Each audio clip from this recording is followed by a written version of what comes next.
Salam guys yang terkasih di dalam Tuhan Yesus Kristus. Salam jumpa kembali dengan sumber artikel media rohani Parakletos. Untuk pembacaan artikel rohani pada saat ini dengan judul Hari Sabat Melampaui Ruang dan Waktu Part 8, Gerakan Pembetulan bagian 1. Tetapi tidak selamanya akan ada kesuraman untuk negeri yang terhimpit itu.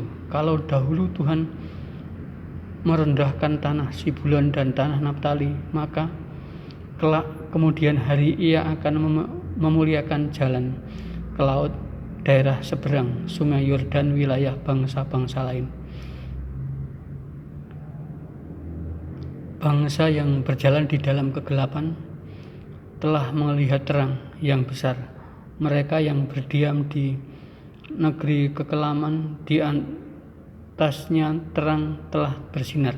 Sebab seorang anak telah lahir untuk kita, seorang putra telah diberikan untuk kita. Lambang pemerintahan ada di atas bahunya, dan namanya disebutkan Orang Penasihat Ajaib, Allah yang perkasa, Bapa yang kekal, Raja Damai.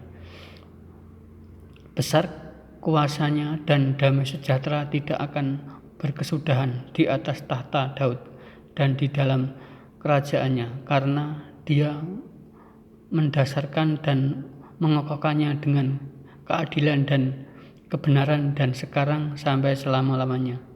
Kelahiran Kristus menjadi babak baru dan dalam perjalanan bangsa Israel selanjutnya, karena sejak kelahirannya saja sudah mempunyai hal yang berbeda. Ia sendiri dilahirkan oleh ibunya di sebuah kandang di Bethlehem. Baru saja dia lahir, keberadaannya sudah membuat tidak nyaman Raja Herodes, yang mengalami ketakutan karena Yesus adalah bayi istimewa yang disebut oleh Nabi Yesaya sebagai penasihat yang ajaib, Bapa yang kekal. Yang namanya gerakan pembetulan itu banyak sekali tantangan dan hambatan yang datang dari kalangan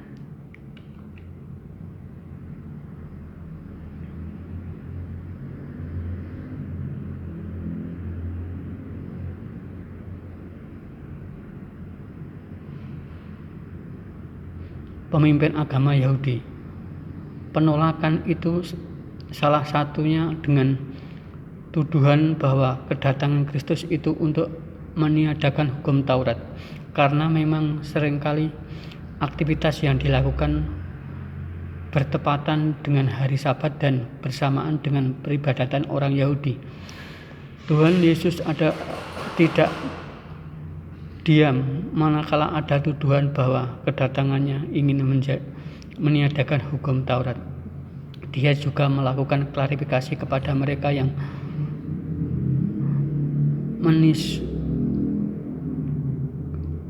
mensangkakan Dia dengan perkataan, "Aku datang bukan untuk meniadakannya, tetapi untuk menggenapinya." Mengapa harus digenapi? Apakah Taurat Musa tidak sempurna? Firman Tuhan itu sempurna, ya dan amin. Tetapi Taurat Musa tidak bisa menyelamatkan mereka dari belenggu dosa, tetapi justru sebaliknya. Melalui hukum Taurat itu dosa-dosa manusia dapat terkuak. Akulah Tuhan atas hari Sabat. Yesus mengatakan orang yang meniadakan hukum Taurat, sekalipun hal yang terkecil, ia akan menduduki tempat yang paling rendah di dalam kerajaan surga. Ini berbicara persoalan status sosial seseorang. Begitu pula sebaliknya, mereka yang melakukan dan mengajarkan segala perintah hukum Taurat, ia akan menduduki tempat yang tertinggi di dalam kerajaan surga. Amin dan bersambung.